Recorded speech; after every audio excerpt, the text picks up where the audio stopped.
Onivia, League of Legends highlights. You pick this up, the Braum is the safest pick right now. Not amazing into the composition of T1. They don't have strong melee frontlining, but it's still going to be very solid when that Talon comes through, when the Graves is trying to get up at very low range. The one thing I do really like about things out, but Morgan's going to have to play very defensively here. We'll see whether he does actually Blade Surge forward or look for some of this CS as Carrier now searching for the hook, finds the Flay first, end of the line comes on in, and that is a very dead Aurelia and first blood to T1. Yep.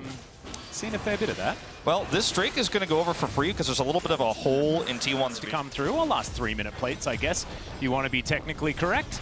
As Gumayusi looking for Vista here underneath the turret. The flash gets him out of the way of the hook as Vista's looking to keep himself alive. Ona now in trouble as Deft turns up once again. He gets exhausted immediately. Vista, what the heck was that? Unbelievable play from the Hanwha Life support. And they take away T1's jungler. Chovy now looking to try and get some more done, but Canna is going to turn up once again. Decent little paddle star, and they get the flash out for the shockwave. And getting hooked in. Now, Gumayushi's still going to be able to pick this up, but I do love the investment from Hanwha to like try and actually stun there from Morgan, but they are still going to be able to get pressure onto this turret. T1 wanting to grab that is now Vista looking to come round once again. There's the ulti to come through for Morgan. Only one person can take that lantern, and now Canna could be in trouble. He's down so low and trying to get the damage out as Deft finishes him off in the end. Morgan likely to fall as well. It's 2 for 1 so far for T1, and Hanwha Life Esports now forced to leave. Flash comes out from Chovy. That's one that he stole away, as T1 are on the wrong side of this Drake, but now with the man advantage. It's not over just yet. They keep looking. I mean, this is so risky for Hanwha Life Esports here. Ona parkouring his way in. There's the shockwave ball delivery system here, and Vista, he's going to go golden for a little while. Stands beside Willa, keeps himself alive for the moment.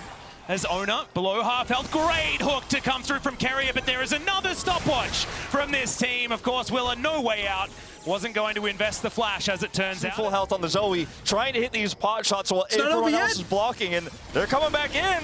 Does Deft have ultimate? No, he doesn't, as Ona could be in trouble here. One last auto. It's actually going to be the Zoe that picks it up with a bubble through the wall. Better moves, right? They're earlier to the objectives. I think the shot calling is a little bit crisper, but in terms of raw mechanics, Hanwha Life is showing why they're in this quarterfinal. Yep, Vista caught in amongst a whole lot of people as the shockwave finds absolutely no one. Still, Carrier locks down that kill. In the meantime, Canna takes the turret on the bottom side. Back after he got in. Yeah, it definitely looked like that. And that's one of those things that you can do as Orianna. It's so strong against Xin Zhao and the Aurelia and, of course, the Braum in this very rare circumstance where you can actually pull it off, is to actually pull people out of their engages as Deft might be in trouble. Yeah, Canna looking for the dive right underneath this turret. He had the shield bow, and he's absolutely fine. Just walks up and takes one. Right, you saw it a little bit in one of the earlier mid-game fights where they wanted to re-engage, but weren't able to. As they might go in here. Baker looking for the shockwave, finds it onto Willa there pretty comfortably as the ulti comes through to keep the Xin Zhao alive, but it's not going to work for long enough. The Gore Drinker certainly working out quite nicely, but it didn't change the fate of the Xin Zhao. No vision anymore. And if you don't have vision, Zoe is fighting blind, especially with all these brushes on Ocean Rift. So you're just not going to be able to really match Kana in the side lane. And when your Aurelia can't reliably match someone inside, a lot of the value does get taken away as Shockwave. Chovy just walked into the Shockwave. He does use his Zhonyas.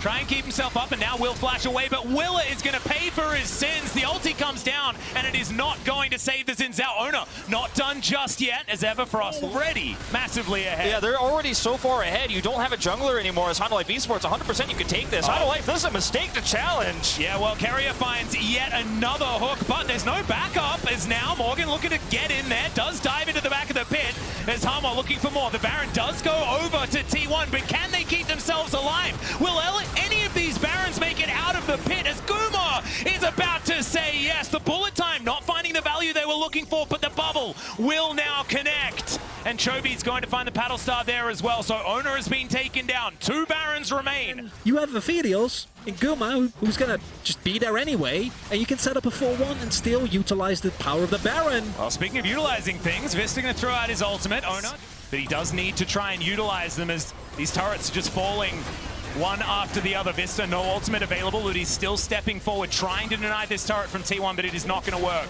The Red Bull Baron power play tick. Maybe you could blow somebody up because T1 are just grouped up. They have better vision, so if you just hit... Sitting right in that brush, Canna Gets on over. Remember, Faker's Shockwave, it is right there. It is ready to go as Ona taken down to half health. Hanwha still with a fair bit of fight left in them. Chovy looking for a bubble, doesn't quite find it there. As the teleport comes in, it's Faker that locks down the Drake as Will is trying to keep himself alive once again. Flashes out. And he is going to survive for the moment, but T1 looking to try and race. Once here's Hanwha Esports, Morgan just used his teleport to come into that fight so late. Then they had to flash out. Willer's flashless. I mean, T1 are looking to actually start finishing this game shortly here. You make any mistakes as Hanwha, the game ends. Well, now Morgan trying to go in. Actually, just a bit of a drive-by there. Anything when that's the case. Ona's even going to steal away this red buff. The entire jungle on both sides of the map belongs to T1. Is okay, Ona going to take a little bit of a nap here, but he's just so tanky. Willer can't say the same thing as Morgan looks for some stuns, but he's not going to quite find them. The Crescent Guard looks to try and keep Willer alive, but it isn't going to be enough as Canna's going to get knocked up, but that is just disengaged from Hanwha Life. Another dive forward as it is going to be a bit sleepy time. 3 minions as well. I mean, this is a fight that T1 just avoided. Theoretically, it was about 15 minutes into the game until about 25 is when they theoretically should have been strong. That time has gone. T1 in so much control as Hanwha trying to do their very best to defend their base, but 2 inhibitors go down. 3-man Shockwave just found out of nowhere from Faker as Willer, the only way that he can go is forward. He is Xin Zhao. This kid has not changed. And T1, they're looking to end it all right here, right now, as Morgan very low as well. Trying to defend that one Nexus turret. Visca being a valiant defender, but I don't think it's going to be enough. The Nexus turrets just melt at the hands of Gumayusi's Crescendum. The Nexus going to follow suit, and T1, all business in game 1, destroy Hanwha Life Esports. Loved the look on Morgan's face when he got his Renekton. Of course, like, we've been talking about Morgan's improved, things like that. No, Morgan just started picking Renekton again, because that is the champion that is 150%. Morgan's on the backside, by the way, and it's going to be able to catch this wave, but hit point advantage goes to Hanwha Esports. They've got long range engaged too. You have to respect this as T1. This could be a huge mistake. There's a teleport coming through top side here. That's the second teleport to come on in. Faker, no flash available, but now has full health once again. As Morgan, he can blast cone over, but the information is now there from T1. They know that this isn't going to work out as Owner is going to steal away the Rift Herald. Now Morgan diving on in immediately. He gets exhausted. Canna looking for Willer on the backline, but has he overextended? It's a question. Morgan staying alive for so long, and first blood goes to Faker. Chovy gets smashed into the wall at the back of Shelly's pit, but does make his way out. Gumayusi trying to get him as they're not going to fall for that funny business. It's a double kill for Faker, and T1 a huge lead in the early game. Trading even here, like, yeah, maybe Morgan, you know, is able to pick up extra plates compared to Gumayusi, but it's, who does the gold go to? Yeah, sort of trading even, but not really, right? Because you're splitting the gold in a Renekton versus I mean, Gumayusi's getting all the money. And even if it was favorable, you're still scaling worse. Yeah. So like even trades or slightly favorable trades are still bad trades. And in of itself, it says a lot that you call a basically like, what was it, 8-10 minute fight with a composition already their Hail Mary. Like that's not a good place to be in as a team. And I think that this is something that we've seen Hanwha do a lot domestically, right? Like this is one of the reasons why this team has faltered so much in summer. And we can't do this. I just want to provide, we need a plan. It was a desperate attempt. It was a desperate attempt, and I appreciate you taking it. I mean, the other thing is, like, right now is Chovy, watch him try to find any damage, and it's just not realistic. Well, the rest of the team coming on over. Shirley's down very, very low as it's the flash on forward to get things started, but Willer just throws his life away in the end. Canna, yep, pretty immune right now as Vista looking to try and get his way out. Oh, not quite able to land the passive just there as the piercing arrow does a lot of work. Canna eventually, with the help of a few dots, is able to take down the Nautilus as over the wall goes Chovy and into the death chamber with him as Morgan as well trying to walk his way out. T1 extraordinarily far ahead right now, 5-0 in the kills. Shirley steps up and they're looking to break down this turret as Canada's standing in, getting a bit of his thumbs up out there. And this could just be 2 turrets right here. You can't all in Gumayusi because Keria is with him non-stop. We need everybody to go in all at once. They're still trying to find something though as Canna dives on forward. It is going to be T1 locking down the Drake, but can they win the fight? And I think that the answer to that is yes, as Chovy able to get back over the wall as the Poppy, the 8th place team in their region, because that's not what this represents, right? This represents T1 tidying up their gameplay so much more, as this was a 5-game series. Is now Canna looking to try and get more done. Gumayusi, a massive ulti in the backline. The Varus just dies. I didn't even see what he got hit by. It just gets completely obliterated. Baby coming through. It was just needled. He was just needled, as Canna is just so extraordinarily strong right now. Willa trying to get away, but he's not going to be able to. Gets the thumbs up, and Canna is indeed unstoppable. And this is giving me flashbacks to what we saw, as he might still get popped here. Well, we'll see how immune he's going to be. We're going to try and cut down the Crocodile. It's going to be difficult, but does still have his circle available. Yeah, exactly. T1, they can just go over and grab it. And yes, congratulations, Hanwha Esports. You do have yourselves a Baron. But Faker is going to come through and try and do a 1v2. Ults himself. Gets a bit of extra damage down there, but Faker should still die, but no. Able to walk his way out, and yep, that's the last tick. As Deft has had next to no impact on this one whatsoever. T1 continuing to push their advantage forward though, as the Claw is threatened there by Faker, but instead they're just going to take this turret.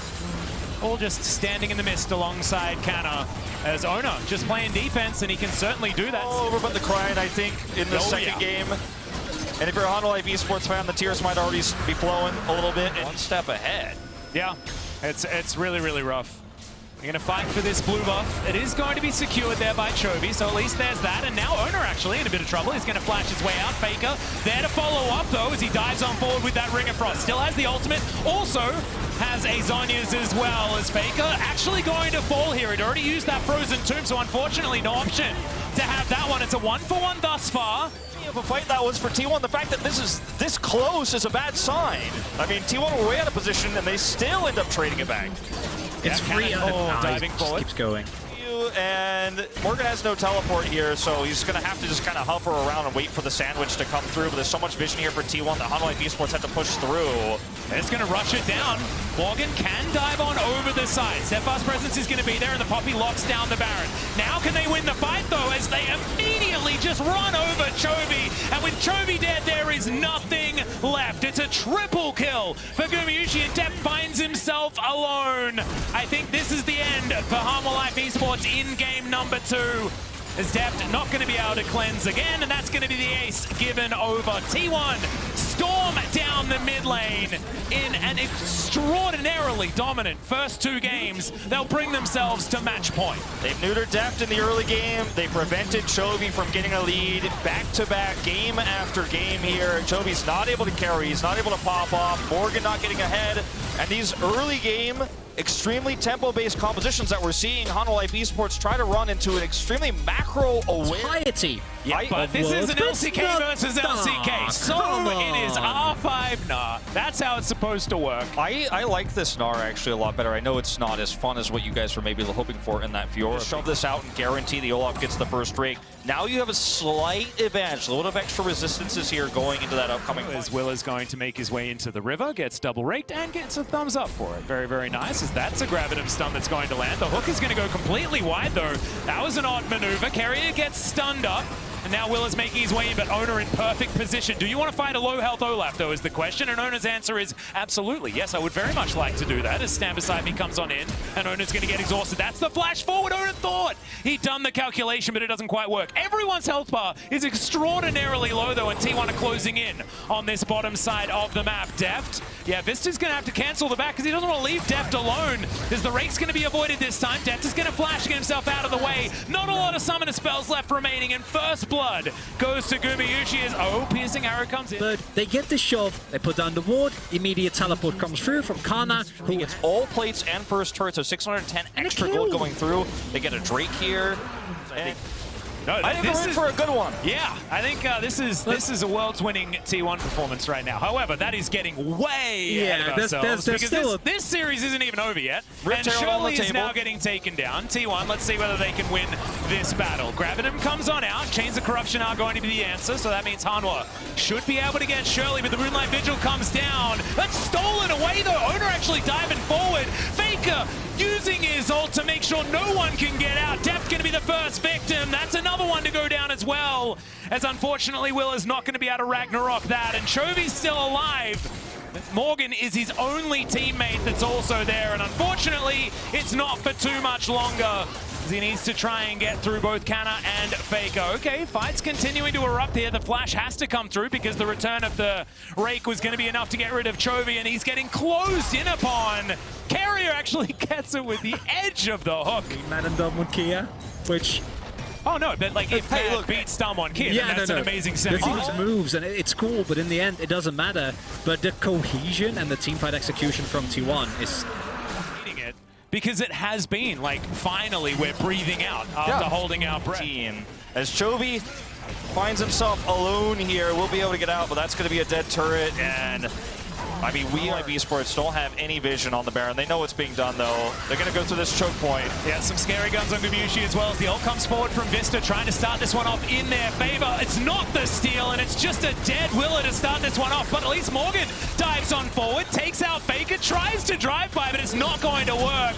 Deft now going to be the focus. It's Gumayusi. That's so many chakrams. He is terrifying on this Aphelios. Vista going to get taken down, and now Ona parkours his way into this top lane.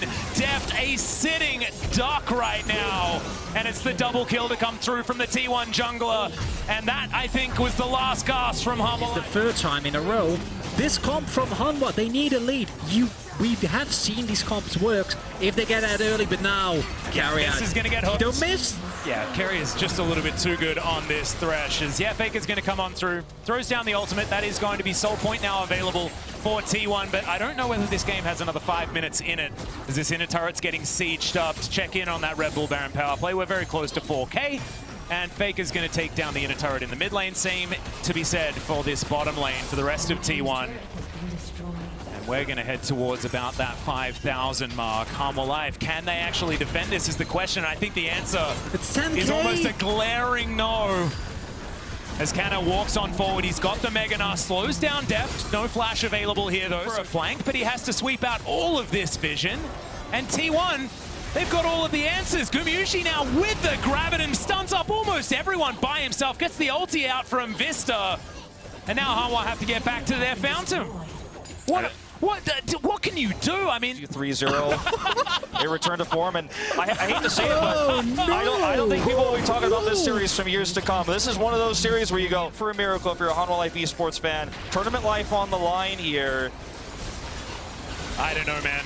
Even a miracle may not be enough here as Hanwha, they don't even get towards the pit. The Baron is secured. Willa now down extraordinarily low. It says he's unstoppable, but it's looking pretty stoppable right now as Gumayusi's dominating as he takes down the jungler. Hanwha now running for the hills as quickly as possible. Decent disengage ult from Vista as Chovy dives into the back line. Gets exhausted though straight away. Morgan with the dominance gets on top of Gumayusi, but there's so much peel and he is going to be okay. Lantern thrown out for Faker as Chovy flashes himself out of the way. Morgan doing the same thing as Ona goes golden. Vista and Deft still alive for the moment. But the Talon has found Avaris, and yes, the base is being absolutely destroyed. Chovy now on the wrong side, and this is going to be the ace almost as Morgan the only one left remaining. But Nexus turrets aren't going to be here, and T1, they are just looking to end this game right here and put Hanwha Life Esports out of their misery. Canna was staying there for quite some time, but honestly, he probably can, as the rest of T1 are going to turn up. This game would have already been over if Faker was actually able to finish his teleport. He was teleporting to the bot side wave, but Chovy interrupted him. It doesn't even matter though. It's heroic, but it's not going to matter. T1 will 3-0 Hanwha Life Esports. They wanted to do this in the World's Gauntlet. Thankfully, they got a second try, and damn, second time was the charm. T1 advanced to the semifinals in the most dominant fashion, I think, an international competition of League of Legends could even imagine. And I gotta say, I think Hanwha Life Esports fans are disappointed with the result. You go 0-3, but not only do you get dominated in 3 back-to-back games, but you try the same draft twice, and both times it fails hard.